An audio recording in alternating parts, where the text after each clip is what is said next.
Why does a novel feel different from a textbook before you even begin reading? The answer is not only the content, it is the design system behind the book itself.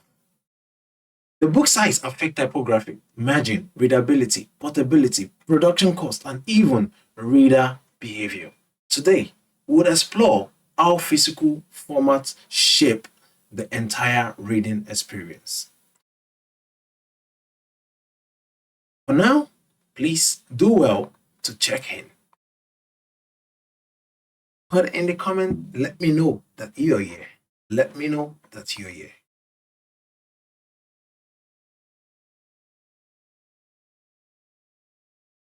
All right. Now, designing for different book size, it involves various things. Books are not designed randomly. They are not designed randomly. Never were they designed randomly. Books are designed for a specific reason and they are designed to give a certain result. They are designed to give a particular effect. They are designed to engage the audience. Books are not designed just for the aesthetics of it. Yeah, every page, every format reflects deliberate decision about readability, decisions about portability, decisions about costs, about audience, about function.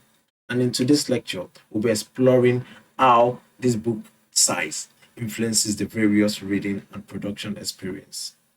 For now, like you to ask a question or share what you already know that others may learn from.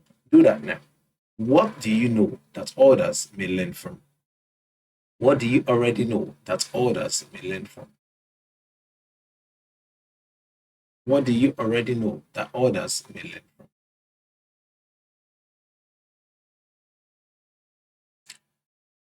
All right, I'm waiting. Do that. Do that. Do that. And let's go. Lovely. Thank you for sharing those things. Again, we're focusing on this. And now, the lecture marks a shift from understanding typesetting principles. It moves to a point where you start applying them in a controlled step-by-step workflow. Student, you will now operate within a layout environment. You translate editorial work into a structured page or pages. Begin producing publishable output. For some of you, you've embarked on your project, you've completed some of these tasks, you've done it well, but please do well to take lessons from this. You see, have a room and a chance to improve so as to increase your chances of doing excellently well and securing your A. By the end of this lecture, you will be able to know what a trim size means in the publishing industry, the common book formats and their functions, how size affects typography and layouts, and why margin and white space matter. This lecture now moves us deeper into a publishing design thinking. You should begin evaluating books not only by its content, but by its physical structure, the design texture. Not only the design texture, we also think about the design logic, about users' readability of that book. Think about these things, and these are the things that are shaping our discussions today. All right. Now, how does this format influence readers' experience? Very important because reader experience matters. And then the last thing there that I sort of missed out is the production implication of book size. The production implication of book size. The production implication of book size really and truly matters a lot. You need to consider that while you're designing, ensuring that you're staying in the loop and making sense of things. Okay, now let's move on. What's stream size? What is stream size? All right, I'm having some overlap here. I'll quickly fix that. In the meantime, take note of this. What is trim size? You want to try that? What do you understand by the word trim size? What's your understanding of trim size? What's your understanding of trim size?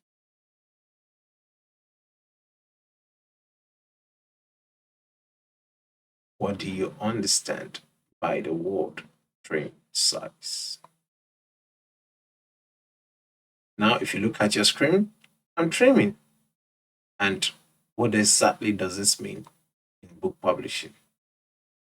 What does this mean in book publishing? What does trim size mean in book publishing? Share your thoughts. Put it in the comment. Let's engage and let's learn from one another. That's how we grow. That's how we grow. We learn from one another, grow together. Learn from one another, we move and evolve together. Please share with me, what is trim size in your own understanding? What is trim size? And you can see I'm trimming live here in the lecture. Tell me, what is trim size?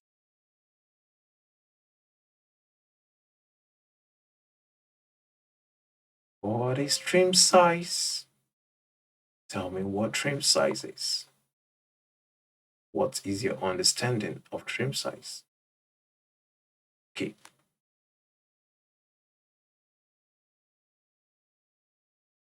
Keep it coming, keep it coming, keep it coming. All right.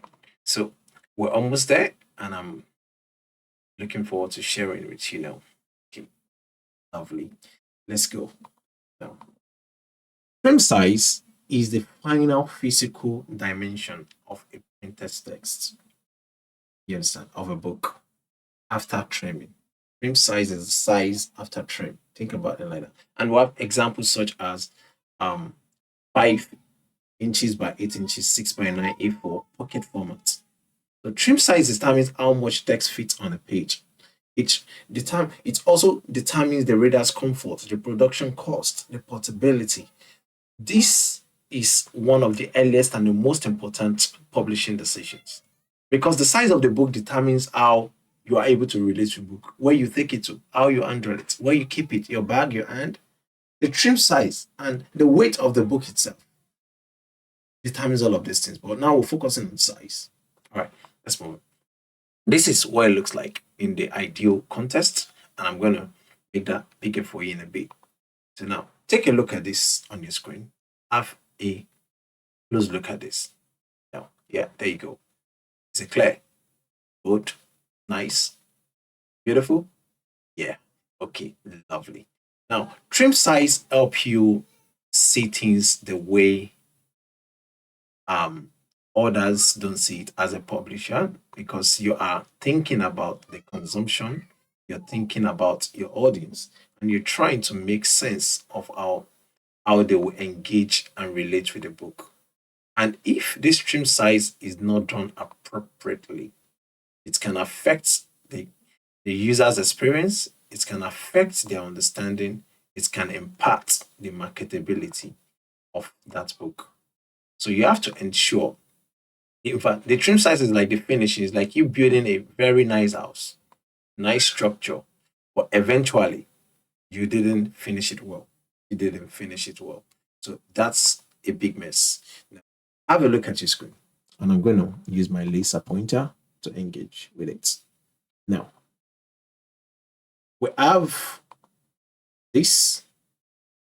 And if you have a very close look at what we've got here, and okay, I think this is good. If you have a closer look at what we've got here, you see that they are, you can, okay, let's consider this particular one. In this stream, you see clearly that we have measurement, we have edge, we have the main and all. So the prepared aspects of, okay, all right, it's good that you can see that now. Now, this is the internal areas, your text area. This is your print area. Again, left and then right. Now, look at this point. This is the end size. The end size. Can you see that? End size. This is the main, the end size. The end size is this. This is what you have as a book. This part of it. That's what you have as a book. You understand? All of this will be chopped off. All of this space will be chopped off. So take note of that. All of this place will be chopped off. Let's erase all the ink on the screen at the moment. Now, All of those places will be chopped off. Why? Because you don't need that. You need it to look like this book. So you trim unwanted areas. The red areas are just your end size. So the bleed area is a space between your main text, yeah, and this place. You get it? So now the trim size is what makes a book look like this. Is the final end result. The final size is the one in red. Prepared formats, which is 2 times end formats, plus the spine, plus 30 millimeter that you can see here is the things you consider back end. The end user doesn't get to see that. They don't care about that. All they care about is what gives them the real experience. So we have space for graphics for all text, which won't be cut off, which is all within the gray area. You understand? And you can have your page number even within that area. So all use colors must be in CMYK or CYMK color space because you're running it on an impression machine.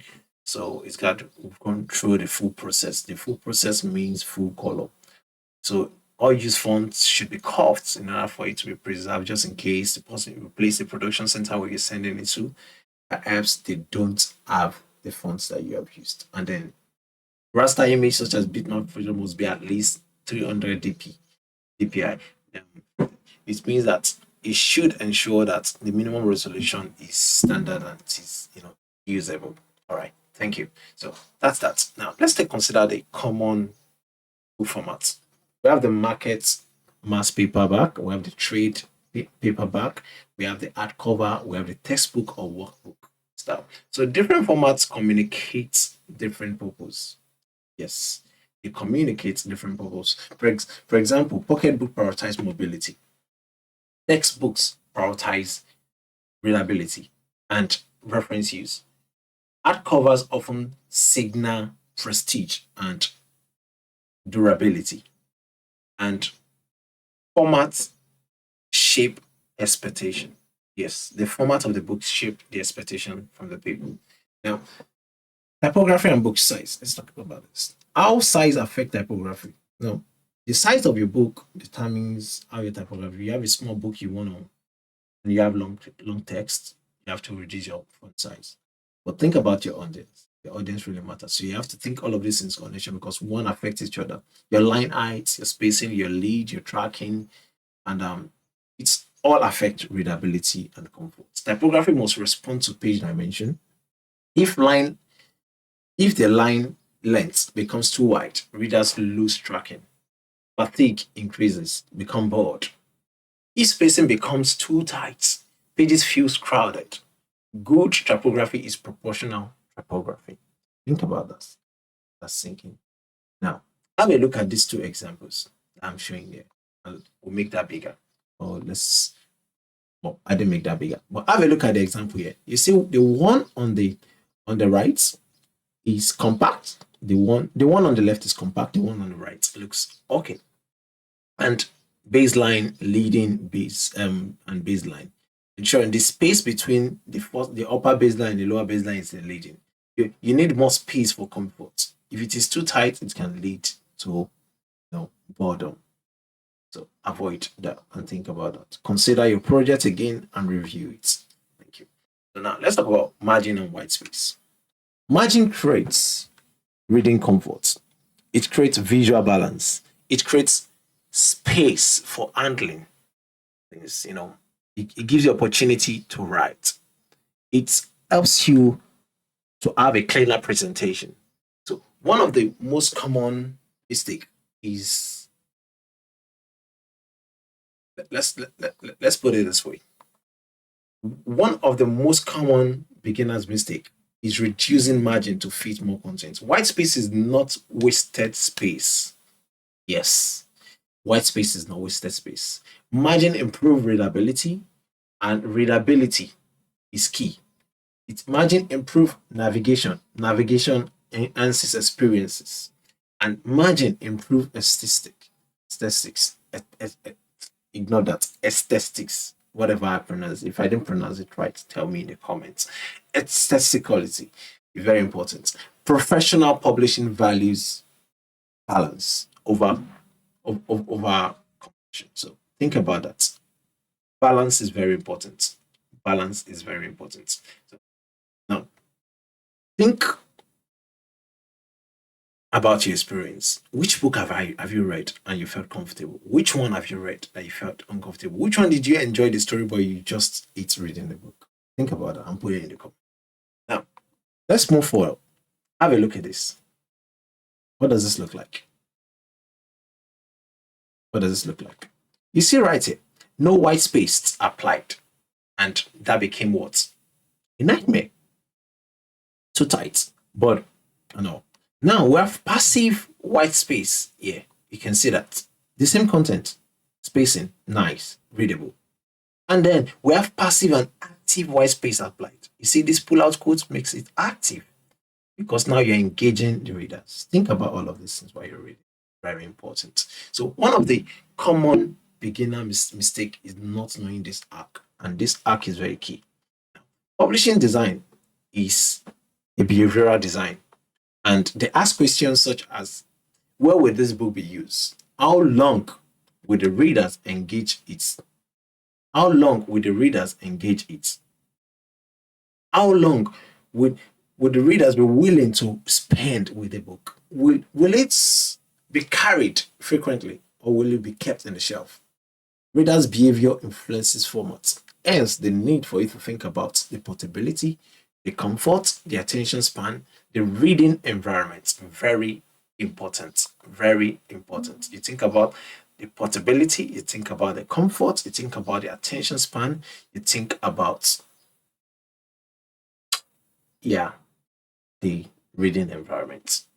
Okay, now let's have a shift to something really cool.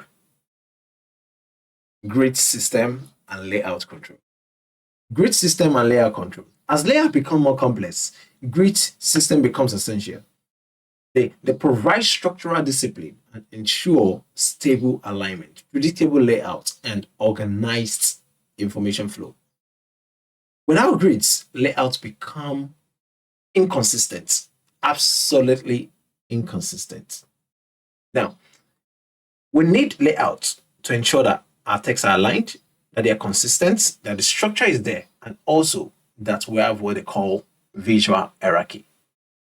Very important, visual hierarchy.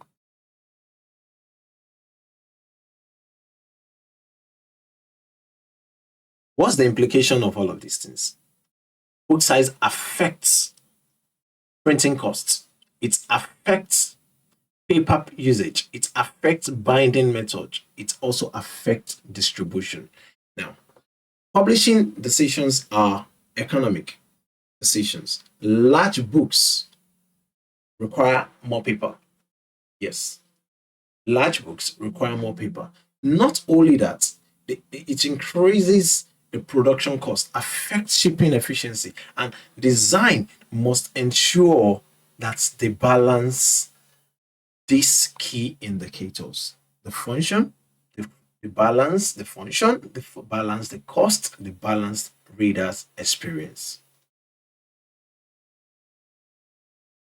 Think about this.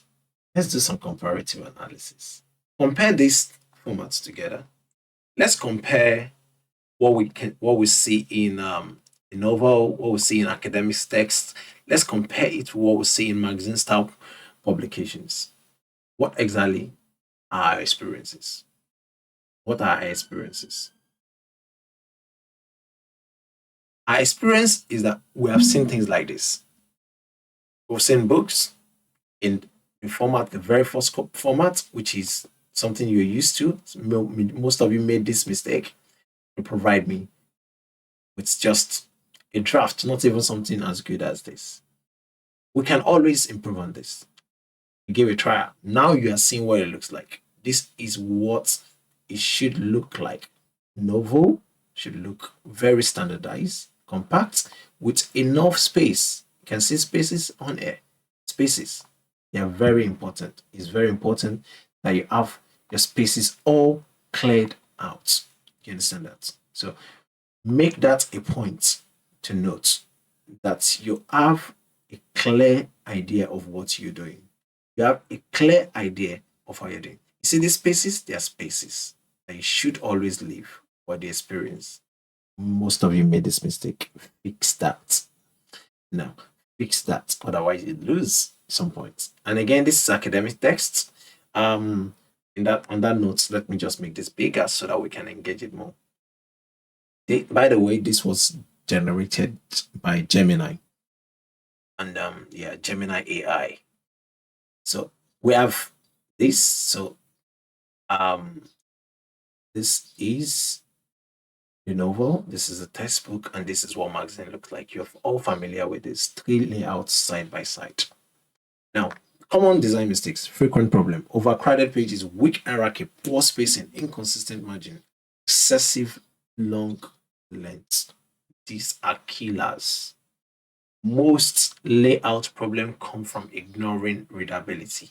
It comes from not prioritizing appearance over usability, weak structural planning. Professional design supports reading rather than distracting from it. Very important.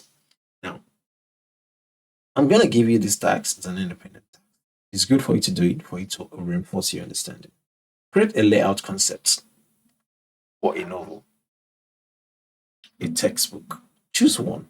Consider the page size, or go back to your project and fix that. In fact, that is critical. Consider the page size, the typography, the margin, the reader experience. Don't be under pressure. Structure your time. Ensure you just do the right thing. This task focuses on reasoning. Student, you should explain why you have selected the format, how the typography supports the reader, and why spacing decision matters.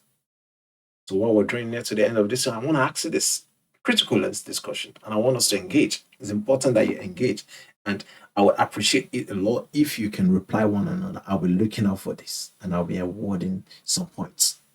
Yes, if you are watching this as a student, as my student, you will be earning some points. So do that, right? Engage others. Let the conversation flow until you are satisfied, until you both know. And don't be defensive, overtly defensive, be constructive. So the question before you now is, does digital publishing reduce importance of print layout principle? Type your contribution in the chat. Comment session. Comment under the session, the chat and the comment section. Reply to at least 2 people.